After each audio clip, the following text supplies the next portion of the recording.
মাটির তৈরি পাখির উপর ফুঁক দিলে সত্যি সত্যি সেটি পাখি হয়ে আকাশে উড়াল দিত। লোকেরা প্রতিদিন কার বাড়িতে কি খাইতো ঈসা নবী তা ঘরে বসেই বলে দিতে পারত। এমন আরো অসংখ্য মুজেজা আল্লাহ পাক তাকে দান করেছিলেন। তোমাদের নবীকে কি মুজেজা দান করেছিলেন বলো? তারপর বিশ্ব নবীর উম্মত মুসলিম ব্যক্তিটি বলতে শুরু করলো, আমাদের নবী বিশ্ব নবী, যার পরে আর কোনো নবী পৃথিবীতে আসবেন না। আমাদের নবীকে সৃষ্টি না করলে এই আকাশ বাতাস নদী সাগর 18,000 মাখলুকাত কোনো কিছুই আল্লাহ রব্বুল আলামিন সৃষ্টি করতেন না। আর মুজেজার কথা বলছো? আমাদের নবী হাতের আঙ্গুলের ইশারায় আকাশের চাঁদকে দ্বিখণ্ডিত করে দিয়েছিল। এটা কি আল্লাহ তাআলার আশ্চর্য এক মুজেজা নয়? আর আমাদের নবীর সবচেয়ে বড় মুজেজা হলো আল কুরআন, যার মধ্যে ইহকাল ও পরকালের সমস্ত কিছু বর্ণিত হয়েছে।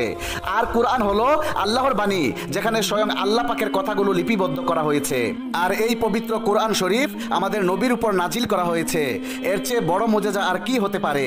তখন ঈসা নবীর খ্রিস্টান উম্মত বলে উঠল, আমাদের নবী ঈসা মৃত মানুষকে জীবিত করতে পারত, তোমাদের নবী কি তা পারত? মুসলিম ব্যক্তিটির এই বিষয়টা সম্পর্কে জানা ছিল না, তাই সে চুপ হয়ে রইল। এমন সময় সেই রাস্তা দিয়ে হেঁটে যাচ্ছিল বড় পীর আব্দুল কাদের জিলানী রহমতুল্লাহি আলাই।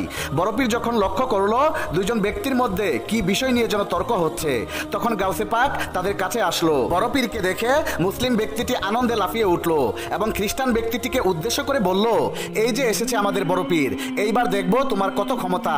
বড় পীর তখন তাদের দুজনকেই উদ্দেশ্য করে বললেন, আমি দেখলাম দূর থেকে কি যেন বিষয় নিয়ে তোমরা ঝগড়া করছো, কি হয়েছে ঘটনা আমাকে খুলে বলো তো। তখন মুসলিম ব্যক্তিটি বলল, ইয়া গাউসে পাক, এই খ্রিস্টান ব্যক্তিটি বলতেছে তাদের নবী ঈসা আলাইহিস সালাম নাকি আমাদের নবী থেকেও বড় নবী ছিল, তাদের নবী নাকি মৃত মানুষকে জীবিত করতে পারতো, আমাদের নবী নাকি তা পারতো না। তখন বড় পীর ওই খ্রিস্টান ব্যক্তিটিকে বলল, তুমি কি এই কথা বলেছো? জবাবে খ্রিস্টান ব্যক্তিটি বলল, হ্যাঁ আমি বলেছি যে আমাদের নবী ঈসা রহুল্লাহ মৃত মানুষকে জীবিত করতে পারতো, কিন্তু ওদের নবী তা পারতো না। তখন বড় পীর বললেন, কে বলেছে তোমাকে আমাদের নবী মৃত মানুষকে জীবিত করতে পারতো না? আমাদের নবী আল্লাহ রব্বুল আলামিনের কাছে যা চেয়েছে আল্লাহ রব্বুল আলামিন নবীজিকে তাই দিয়েছে।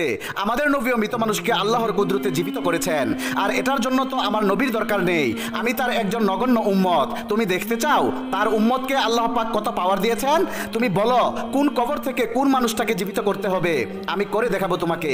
গাউসে পাকের মুখে এমন কথা শুনে খ্রিস্টান ব্যক্তিটি অবাক হয়ে গেলেন আর মনে মনে ভাবতে লাগলেন, যদি তাই হয়ে থাকে তাহলে আমার দাদার দাদার একটি অনেক পুরনো কবর আছে, আমি সেইখানে ওনাকে নিয়ে গিয়ে দেখতে চাই উনি তা কিভাবে পারেন।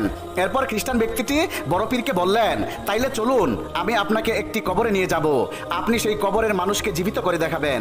অতঃপর বড় পীর মুসলিম ব্যক্তি ও খ্রিস্টান ব্যক্তিটি চলল সেই কবরের দিকে। কবরের কাছে এসে একটি অনেক পুরাতন কবরকে দেখিয়ে দিয়ে খ্রিস্টান ব্যক্তিটি বড় পীরকে বলল, আপনি এই কবরের মানুষটাকে জীবিত করে দেখান তো। তখন বড় পীর আব্দুল কাদের জিলানী রহমতুল্লাহি আলাই সেই কবরকে উদ্দেশ্য করে বলতে লাগলেন, হে কবর, তোমার মধ্যে যদি কোনো মৃত মানুষ থাকে তাহলে তাকে আল্লাহর কুদরতে এক্ষুনি জীবিত করে দেখাও। বড় পীরের এই কথা বলার সাথে সাথে এত বছরের পুরাতন কবরটি থেকে একজন জ্যান্ত মানুষ বের হয়ে বড় পীরকে বললেন, ইয়া গাউসে পাক, আসসালামু আলাইকুম। এই দৃশ্য দেখে খ্রিস্টান ব্যক্তিটি ভয়ে কাঁপতে লাগলো। অতঃপর বড় পীরের আদেশে আল্লাহর হুকুমে সেই কবরবাসী ব্যক্তিটি আবারও কবরে চলে গেল। সুবহান আল্লাহ, সুবহান আল্লাহ। এরপর সেই খ্রিস্টান ব্যক্তিটি কান্নায় ভেঙে পড়লেন এবং বড় পীরের হাতে হাত রেখে কালিমা পড়ে মুসলমান হয়ে গেলেন। এমনি ভাবে আরো একটি ঘটনা, একদা বাগদাদের কিছু দুষ্ট লোক বড় পীর আব্দুল কাদের জিলানী রহমতুল্লাহি আলাইকে মিথ্যা পীর আখ্যায়িত করার জন্য তারা কিছু খারাপ ফন্দি আঁটলো। তারা এক একজনের সাথে আরেকজন পরিকল্পনা করতে লাগলো। তাদের মধ্যে একটি দল আরেকটি দলকে বলতে লাগলো, আমরা আজকে আমাদের এক সহপাঠীকে মৃত বানিয়ে বড় পীরের কাছে নিয়ে যাব জানাজা পড়ানোর জন্য, আমরা আজকে দেখব তিনি কেমন বড় পীর হলেন। এরপর তারা পরিকল্পনা মোতাবেক তাদের একজন সহপাঠীকে জীবিত অবস্থায় মৃত বানিয়ে তারা বড় পীর আব্দুল কাদের জিলানী রহমতুল্লাহি আলাইয়ের দরবারের দিকে রওনা করলেন। তখন বড় পীর আব্দুল কাদের জিলানী তার দরবার শরীফের পাশেই বসা ছিলেন। এমন সময় ওই দুষ্ট লোকগুলো তাদের বানানো মৃত সহপাঠীর লাশ নিয়ে বড় পীর আব্দুল কাদের জিলানী রহমতুল্লাহি আলাইয়ের কাছে এসে দাঁড়ালেন। বড় পীর আব্দুল কাদের জিলানী রহমতুল্লাহি আলাই তখন তাদেরকে জিজ্ঞেস করলেন, কি উদ্দেশ্য নিয়ে তোমরা এখানে এসেছো?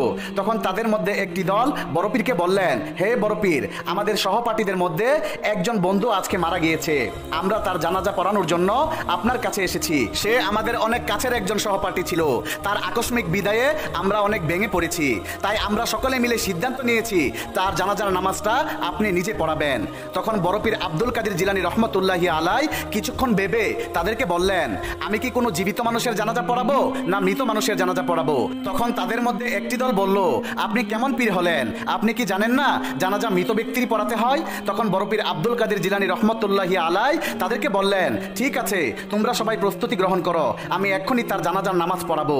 জানাজার নামাজ শুরু হয়ে গেল। অতঃপর জানাজার নামাজ শেষে বড় পীর আব্দুল কাদের জিলানী রহমতুল্লাহি আলাইকে লক্ষ্য করে দুষ্ট লোকগুলো বলতে লাগলো, আপনি কেমন পীর হলেন? আপনি তো এটাই জানেন না যে আপনি কার জানাজার নামাজ পড়েছেন। আপনি যার জানাজার নামাজ পড়েছেন সে তো আমাদের সহপাঠী ঠিকই, কিন্তু সে মৃত নয়, সে একজন জীবিত।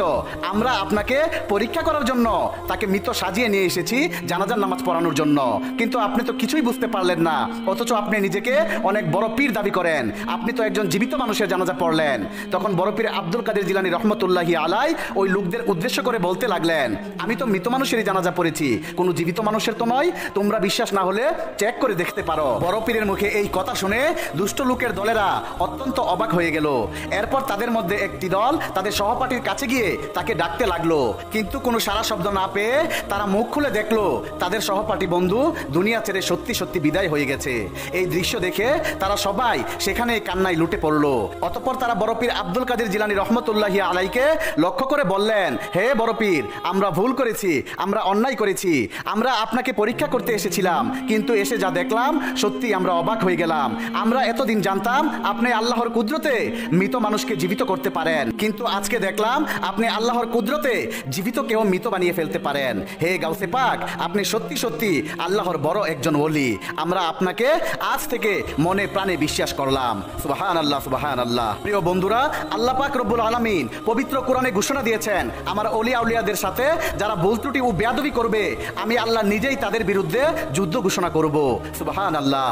আল্লাহ পাক রব্বুল আলামিন আমাদের সবাইকে আল্লাহ রব্বুল আলামিনের ওলি আউলিয়াদের দেখানো পথে চলার তৌফিক দান করুক, আমিন। বন্ধুরা, আপনারা যদি বড় পীর হযরত আব্দুল কাদের জিলানী রহমতুল্লাহি আলাইয়ের জীবনের ঘটনাবলীর তৃতীয় পর্ব দেখতে চান তাহলে অবশ্যই কমেন্ট করে জানাবেন। আল্লাহ হাফেজ। মাটির তৈরি পাখির উপর ফুঁক দিলে সত্যি সত্যি সেটি পাখি হয়ে আকাশে উড়াল দিত। লোকেরা প্রতিদিন কার বাড়িতে কি খাইতো ঈসা নবী তা ঘরে বসেই বলে দিতে পারত। এমন আরো অসংখ্য মুজেজা আল্লাহ পাক তাকে দান করেছিলেন। তোমাদের নবীকে কি মুজেজা দান করেছিলেন বলো? তারপর বিশ্ব নবীর উম্মত মুসলিম ব্যক্তিটি বলতে শুরু করলো, আমাদের নবী বিশ্ব নবী, যার পরে আর কোনো নবী পৃথিবীতে আসবেন না।